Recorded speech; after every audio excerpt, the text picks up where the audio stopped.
안녕하세요. 공정한 보상을 이루다 손해사정법인의 오행미 손해사정사입니다. 오늘도 중요한 정보를 가지고 왔으니 끝까지 함께 해주세요. 오늘 이야기할 질환은 바로 유방의 파제병입니다. 많이 들어보지 못한 병명일 수 있지만 특히 여성의 음문, 회음부, 남성 생식기, 겨드랑이, 항문 주변에 발생할 수 있는 질환입니다. 보통 젖꼭지나 유륜에 발생하는 파제병하고는 다르게 유방 외의 파제병은 해당 부위 외에 발생하는 파제병을 말합니다. 이 질환은 습진처럼 보여서 습진인지 알고 그냥 넘어가는 경우가 매우 많은데요. 내부적으로 암을 동반하는 경우가 많기 때문에 특히 주의가 필요합니다. 이 병은 치료가 쉽지 않다고 알려져 있는데요. 내부 장기암을 동반할 확률이 약 20%나 되고 광범위한 수술이 필요할 때가 많습니다. 완치의 가장 효과적인 방법은 완전 절제술이며 모든 미세도식 수술을 권장하기도 합니다. 자, 이제 본격적으로 그럼 보험 이야기를 해볼까요? 이런 질환에 걸렸을 때 보험금을 제대로 청구하려면 진단 코드가 정말 중요합니다. 많은 경우 잘못된 진단 코드가 배정되어 문제가 발생할 수 있는데요.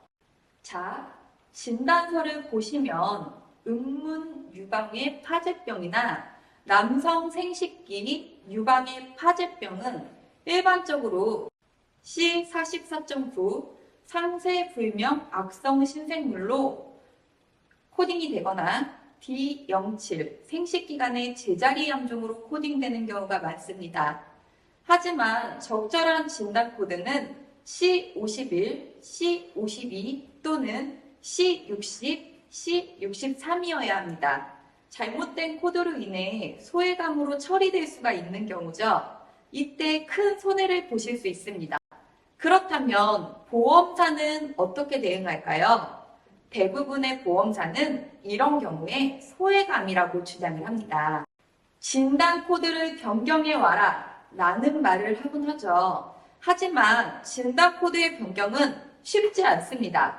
주치의 선생님은 대개 피부에 발생했다는 이유만으로 C44나 D05 코드를 부여하는데 이 경우 소비자 입장에서 큰 손해를 보실 수 있습니다.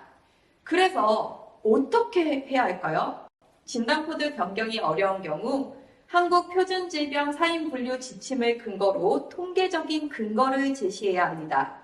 특히 여성의 음문이나 남성의 생식기에 발생한 파제병은 일반암으로 분류되기 때문에 이에 대한 구체적인 증거 확보가 가장 중요합니다. 보험금을 청구하실 때 이런 부분을 놓치시면 안 되는데요. 이처럼 유방 외의 파제병은 생소하지만 중요한 질환입니다.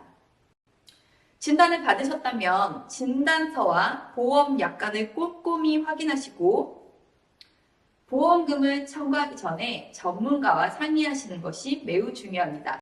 이로다 손해사정법인에 상담 요청을 하시면 공정하고 정확한 보험금을 지급받으실 수 있도록 도와드리겠습니다. 연락 주시면 언제든지 상담해 드리겠습니다. 오늘의 정보가 도움이 되셨다면 구독과 좋아요 부탁드립니다. 다음에도 유익한 정보를 가지고 찾아뵙겠습니다. 감사합니다.